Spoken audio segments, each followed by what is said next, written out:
మకర రాశి వారికి జూలై నెల 1, 2, 3, 4 వారాల ఫలితాలు తెలుసుకుందామండి. ముందుగా ఉత్తరాషాఢ, అదేవిధంగా అభిజిత్తు, శ్రవణం, ధనిష్ట, ఈ విధంగా ఈ 9 అక్షరాల వాళ్ళు మకర రాశికి చెందుతారు.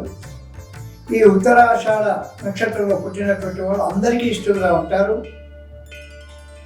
మరి వీరు దాన ధర్మాలు చేసేటువంటి గుణం ఉంటుంది. పరోపకారం కలిగి ఉంటారు. వినయ విధేయతలు కలిగి ఉంటారు. వీరికి మంచి పనులు చేయాలనేటువంటి అభిలాషం మెండుగా ఉంటుంది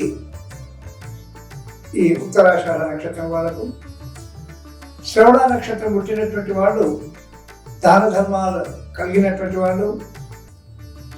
మరి కుటుంబ సభ్యులకు అయిష్టంగా ఉంటారు, కానీ బయటి వాళ్ళకు ఎంతో ఇష్టంగా ఉంటారు ఈ శ్రవణ నక్షత్రం వాళ్ళు. కుటుంబ వృద్ధి, పూర్వపుణ్యములు లభిస్తాయి వీళ్ళకు. చక్కని దాంపత్యము. వీళ్ళు దేవ బ్రాహ్మణ భక్తి కలిగినటువంటి వాళ్ళు ఉంటారు. ఈ ధనిష్ట నక్షత్ర జాతకులు సంగీత సాహిత్యాలలో అభిలాష కలిగి ఉంటారు.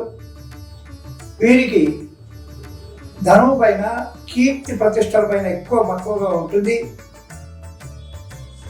కానీ వీరిలో కలహానికి కాలు దూపేటువంటి సాహసం ఎక్కువ చేస్తుంటారు ధనిష్ట నక్షత్ర జాతకులు.